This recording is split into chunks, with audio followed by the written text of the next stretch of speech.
Le quart d'heure coaching avec le moment de bonheur. Tous les jeudis, nous retrouvons Nathalie. Nathalie qui est toujours au même endroit. Où es-tu aujourd'hui, Nathalie? Bonjour, Nathalie. Bonjour Alain. Eh bien oui, je suis toujours au même endroit, sur l'île de la Réunion, où le temps est couvert, voilà, pour la météo. Le temps est couvert, c'est un petit peu mitigé. En ce moment, on a des orages. Voilà. Tu sais ce que j'aime On va bien pas se plaindre. ce que j'aime bien à chaque fois, c'est qu'on fait la rubrique météo chaque fois qu'on démarre cette chronique, ce qui est assez original. Euh, oui, Nous sommes le jeudi 18 avril, un moment tellement attendu, la Saint-Parfait, mais la Saint-Parfait mm, qui a un drôle de goût après ce qui s'est passé lundi soir à Paris. oui, Euh, oui. on parle de perfection, on parle d'imperfection, on parle de quoi aujourd'hui? Alors on va parler de la perfection, Donc de moi. du fait, voilà, de nous, Pardon? de nous, Non, de nous. attends. Un homme parfait, c'est un Euh, pléonasme. Une femme parfaite, tu m'excuses. oui, Ça existe sur la Terre? c'est une réalité. Oh, Alors vas-y, perfection, imperfection, vas-y. Donc sur le fait que quand on a, enfin, quand on a un caractère perfectionniste, il peut y avoir des avantages, il peut y avoir également beaucoup d'inconvénients. Voilà, donc j'avais envie de parler de ça aujourd'hui. Alors c'est vrai que je suis un petit peu, on va dire, attristée par les événements qui se sont passés lundi.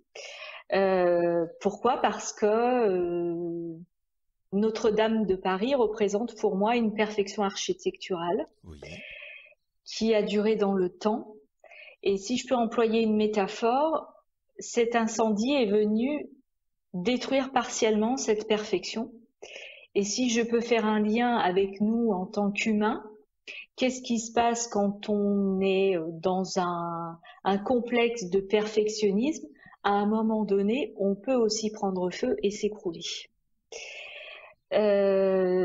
Voilà, donc je fais une petite parenthèse avec ce qui s'est passé lundi parce que voilà, ça m'a profondément marqué et j'avais envie d'en parler. Et je trouve qu'avec le thème de l'émission d'aujourd'hui, il y avait un lien dans cette perfection-là parce que c'est la perfection n'est pas quelque chose d'immuable, n'est pas c'est quelque chose qui peut du jour au lendemain s'effondrer. Et quelquefois, il suffit d'une étincelle Mhm. pour l'effondrer. Tout à- Voilà. Donc oui, dis-moi. Non, non, je trouve ça très juste et c'est vrai que de toute façon ça doit s'entendre par rapport à nos paroles. Et c'est vrai qu'on Mm, est particulièrement choqué. Moi j'ai été choqué mm, par ce que j'ai vu et surtout j'ai plein d'images mhm. dans la tête. Par exemple, ben, j'ai Oui. visité les Toits de Fourvière qui est un endroit qu'on ne peut pas visiter comme ça et ben, on Mhm. est dans le même contexte. J'ai vu ce que disaient Oui. les gens à Reims. J'ai un ami comme meilleur proche qui est à Reims. Voilà. Je me dis que ça tient un peu de choses. Et justement, tu parles de perfection, Mhm. ce qui est assez. Moi, je voudrais rebondir aussi sur un autre truc, si je peux me permettre. C'est que malgré tout, dans la perfection ou dans l'imperfection, quand on est dans cette phase-là, est-ce qu'on a intérêt à faire petit ou à faire grand? Et je voudrais faire quand même un clin d'œil, si tu me permets, Nathalie, ok? Un clin d'œil aux pompiers qui ont décidé de faire pour le mieux, mais de sauvegarder une partie plutôt que d'essayer de tout sauvegarder, parce que de toute façon, ils savaient très bien que c'était impossible de tout sauvegarder. Euh, Mm, mm, la mm. perfection, c'est quoi? C'est le fait, c'est la recherche de l'excellence, c'est le fait d'avoir envie de tout bien faire, c'est le fait de ne faire qu'une chose à la fois et de bien la faire. Comment est-ce qu'on pourrait définir cette notion de perfection? Bah, c'est un mélange de tout ce que tu viens de dire. Et en même temps, c'est la volonté d'être toujours parfait à ses yeux et en se comparant aussi aux autres. Si on ne se comparait pas aux autres, on ne chercherait pas la perfection puisqu'il n'y aurait pas de point de comparaison avec les autres. Si on continue à faire un lien avec ce qui s'est passé et à l'architecture de la cathédrale de Notre-Dame, Mhm, pourquoi on continuait, enfin, à cette époque-là, de construire énormément de monuments. Donc c'est moi qui ferai le plus gros, c'est moi qui serai le plus imposant. mhm. Donc effectivement, c'était représentatif à ce moment-là d'un courant de pensée, c'était à celui qui allait construire la plus grosse cathédrale et qui allait pouvoir démarquer son pouvoir. Donc effectivement, la perfection peut mener vers des formes de névrose quand c'est complètement démesuré. Maintenant, la perfection, le fait de vouloir faire des choses du mieux que l'on peut et de se perfectionner, ça veut dire aussi que je suis constamment en apprentissage et je me positionne aussi en apprenant. C'est-à-dire que il y aura toujours des gens meilleurs que moi. Donc, mon désir de perfection va être à un moment donné de les rattraper. Si cette perfection est trop intense, j'aurai envie aussi de les surpasser. Mais de toute façon, il y aura toujours quelqu'un de meilleur que moi. Donc la perfection a ses avantages, c'est-à-dire que ça permet d'être déterminé et d'aller vers l'atteinte de ses objectifs. Donc là, je ramène au côté coaching. Ça apporte également une forte motivation, puisque une personne perfectionniste va prendre tous les aspects de son travail de manière très sérieuse et en lui accordant une grande importance. Ça peut amener également le goût pour la compétition, donc avoir un côté challenger, c'est une bonne chose aussi, puisque ça apporte de l'énergie, c'est quelque chose qui est sain, ça permet de progresser continuellement. Ça en fait également des personnes qui sont passionnées par leur travail, parce qu'une personne perfectionniste aime travailler et se tient toujours à jour dans son domaine, puisque son travail c'est une de ses passions, donc il met son affect au service de son travail. Et à côté de ça, un perfectionniste aussi peut être une personne plutôt prudente, puisqu'avant de prendre des risques, donc elle va réfléchir et va trouver la meilleure solution possible pour elle. Donc ça, c'est la partie, on va dire, les avantages d'avoir cette option, je dirais, en nous, mais je crois qu'on l'a un peu tous en nous, à des degrés plus ou moins divers. Par contre, là où ça peut devenir des inconvénients, c'est que un excès de perfectionnisme amène, par exemple, si je reprends la sphère de l'entreprise, ça amène une personne à manquer de transparence vis-à-vis de ses collègues, par exemple, ou ne pas se rendre disponible pour les autres, du fait qu'elle est complètement concentrée et son objectif, c'est de surpasser, de se dépasser. Donc, on peut arriver à ce que la personne fasse complètement abstraction de ce qui se passe autour d'elle. Ensuite, ça peut être aussi une personne qui va être convaincue que lui seul peut bien faire une tâche. Donc, il aura beaucoup de mal à déléguer. Je parlais tout à l'heure d'une forte motivation, mais au bout d'un moment, quand on a une forte motivation, un perfectionniste peut perdre le sens des priorités, de ce qui est urgent, de ce qui est important. J'ai pas parlé aussi tout à l'heure, quand on est perfectionniste, on a besoin d'avoir beaucoup de retours sur ce que l'on fait. Et un excès de perfectionnisme peut amener, on va dire, à quémander un retour positif. D'avoir sans cesse la preuve que ce que l'on fait, c'est meilleur que quelqu'un d'autre. Donc, quelque part, ça peut entraîner aussi beaucoup de critiques et être complètement obsédé par tout ce qui peut être négatif. Donc, refuser tout ce qui est critique. Une critique n'est pas forcément mauvaise, elle peut être constructive. Voilà, donc il y a vraiment un juste dosage à trouver quand on a cette disposition à être perfectionniste, à vouloir le meilleur. Alors la question est, est-ce que je veux le meilleur pour moi? Est-ce que je veux le meilleur pour l'autre? Est-ce que je veux être meilleur pour dépasser les autres? Les raisons profondes de ce perfectionnisme sont intéressantes à aller chercher. Approcher la perfection, c'est frôler l'idéal, c'est frôler l'excellence. Ça veut dire qu'en fait, si j'ai envie d'être parfait, je n'ai qu'une seule solution, c'est d'être à mon compte et de travailler seul. Non, pas forcément. Comme ça, j'ai plus de problème avec les autres. Je prends un exemple. Je prends un exemple dans le compagnonnage. Le compagnonnage, ce sont des gens qui vont maîtriser un corps de métier à la perfection. Et je refais un lien avec Notre-Dame de Paris, puisque ce sont des corps de métier qui interviennent sur ce genre de monument, et ce sont des gens qui, à force de persévérance, et je pense avec un souci de perfectionnisme, sont arrivés à contrôler complètement, enfin en tout cas à maîtriser certaines techniques de rénovation. Donc les compagnons, certes, vont travailler seuls, mais ils vont aussi collaborer avec les autres corps de métier. Donc, encore une fois, on revient au fait d'être autonome et de gérer sa partie, mais pour autant, ça veut dire aussi être capable de travailler avec les autres. Un excès de perfectionnisme, pour moi, vient fermer la porte aux liens que l'on peut avoir avec les autres. Quand c'est vraiment en excès, parce que là, ça relève aussi d'une blessure narcissique, on va dire. Donc c'est moi j'ai envie d'être meilleur que l'autre et l'autre ne m'intéresse pas. En revanche, une personne qui est perfectionniste mais à un niveau, on va dire, plus équilibré, va être en soif d'apprendre, donc aussi va avoir besoin des autres pour avancer, va avoir besoin des autres pour apprendre, va être dans le partage aussi. S'il maîtrise quelque chose, il peut devenir le transmetteur pour d'autres personnes.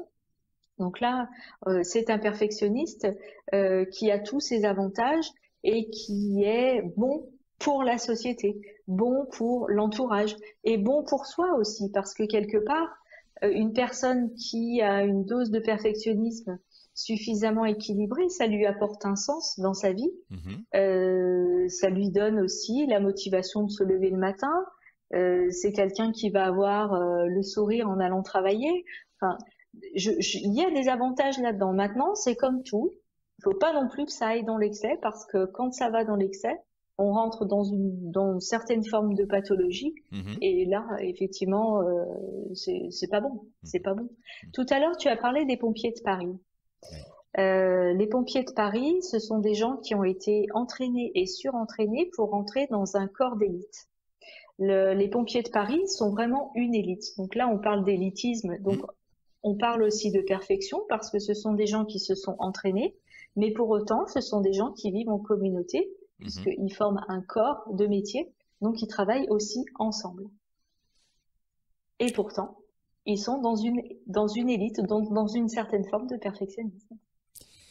Dans les images que je voyais hier à 19h, je pensais à Anne et Dédé, qui sont des gens que j'ai connus il y a 15 ans en Savoie, et qui s'occupent de l'atelier Pinto, PINTO, et qui ont l'habitude de travailler dans les églises, et qui font les vitraux en respectant.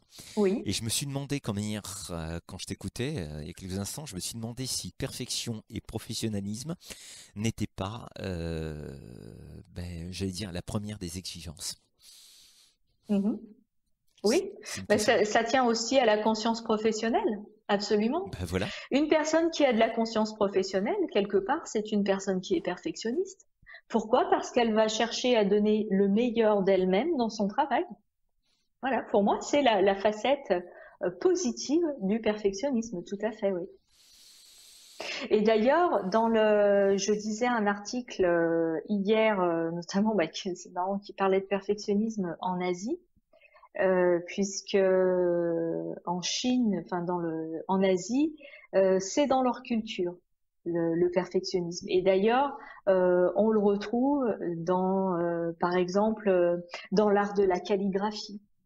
Donc, ce sont des gens qui se sont entraînés et qui touchent vraiment la perfection dans la calligraphie. Et d'ailleurs, il y a un proverbe coréen que j'aime beaucoup qui dit que la perfection est un chemin et non une fin. C'est-à-dire que toute sa vie, on cherche à se perfectionner, on a envie de donner le meilleur de soi-même, on apprend des choses, on évolue, mais pour autant, c'est pas un but à atteindre en fait la perfection. C'est une manière d'être, une manière de vivre, une manière de travailler. Ce n'est pas un objectif. Ça peut être aussi le fait de dire qu'on n'a pas envie d'être parfait tout de suite, on a envie d'être parfait entre guillemets en fin de vie. Je voudrais te lire un petit texte qui cite le mot perfection. Dès sa sortie en librairie, l'ouvrage connaît un très grand succès. Le public romantique amateur d'histoire apprécie tout particulièrement l'univers du Moyen-Âge recréé à la perfection par Victor Hugo. C'est la parution de Notre-Dame de Paris le 15 mars 1831. Mm. Je faisais un lien aussi entre Notre-Dame de Paris et les pyramides. Il y a un truc qui est assez Oui. fascinant. Est-ce que ça veut dire qu'ils étaient déjà presque parfaits quand ils ont construit les pyramides, et puis qu'on a oublié Mm. certains trucs qu'on a revus apparaître? Ils n'avaient pas d'informatique, ils n'avaient pas tous ces Non. moyens techniques, et pourtant, Mhm. c'est la recherche de l'excellence. Oui. Il y a des choses qu'on ne peut pas Alors, je comprendre. dirais, Vas-y. là, il y a deux choses. Il y a effectivement la recherche de l'excellence, mais il y a la recherche de la démesure.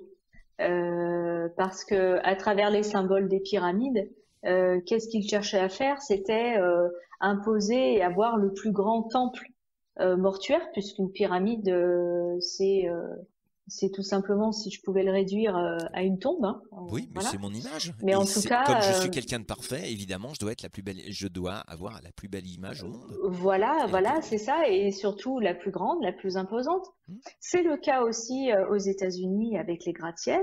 C'est le cas à Dubaï avec les constructions énormissimes qu'ils sont en train de construire. Alors effectivement, on parle de perfectionnisme. Pourquoi? Parce que derrière tout ça, il y a des ingénieurs, il y a des gens qui ont réfléchi à construire des structures complètement improbables. Et on s'imagine même pas que ça puisse tenir debout. En tout cas, ils y sont arrivés. Mais par contre, la finalité de tout ça, pour moi, elle est un petit peu, on va dire, malsaine entre guillemets, parce que l'objectif n'est pas de montrer une excellence de travail. Là, l'objectif est de montrer que l'on est meilleur aux yeux du monde. Donc là, pour moi, c'est un perfectionnisme qui est limite dangereux, parce que la finalité du projet, aussi beau soit-il, la finalité, à mon sens, n'est pas saine. Voilà. Mais en tout cas, ça fait des architectures qui sont magnifiques, et j'espère que tout ce qu'ils sont en train de construire, je prends l'exemple de Dubaï parce que j'ai vu un reportage là-dessus il y a pas longtemps, et on verra si dans 200, 300, 400 ans, ces structures seront encore là. Parce que Notre-Dame de Paris a plus de 900 ans. Les pyramides, on compte plus non plus les siècles. Enfin, voilà. Donc, est-ce que les monuments que l'on construit aujourd'hui en métal tiendront le coup? La Tour Eiffel aussi, Monsieur Eiffel était extrêmement perfectionniste, et pour qu'une tour arrive à tenir, je pense que c'était calculé au millimètre près. Donc c'est aussi quelqu'un qui cherche la perfection. Oui, il le savait pas, mais en tout cas, dans ses œuvres, et encore là, c'est une œuvre dont on parle le plus et qui est la plus visitée. Mais Gustave Eiffel a construit d'autres choses. D'ailleurs, je vous invite à aller regarder, parce qu'il a construit des monuments gigantesques, et par contre, c'était un homme qui était complètement obsédé par son travail. Et il travaillait nuit et jour sur ses projets. Et c'était quelqu'un d'hyper perfectionniste. Mais en tout cas, voilà, mais réaliste aussi, parce que il a quand même défié les lois de la nature. Donc, au bout d'un moment, oui, c'est un sacré mathématicien, un sacré architecte. C'est incroyable. Bon, écoute. Les bonnes choses ont toujours une fin, surtout avec toi, malheureusement. Enfin, ce qui fait que chaque fois, c'est la perfection. C'est un diamant, c'est du brut et tout. Que dire d'autre? Si je veux savoir comment faire Si, peut-être une dernière question. Si je veux savoir comment faire pour ne pas être trop parfait, est-ce qu'il y a un truc? Eh bien, je pense que la question à se poser, c'est est-ce que je suis heureux comme je suis? Est-ce que le fait que je sois perfectionniste, est-ce que ça me rend heureux ou est-ce que ça me rend malheureux? Est-ce que dans mon entourage, ce que je fais, est-ce que ça rend mon entourage heureux ou pas? Je crois que la première question à se poser, elle est là. Après, une personne hyper perfectionniste est-elle autant heureuse qu'une personne qui s'accepte comme elle est, par exemple?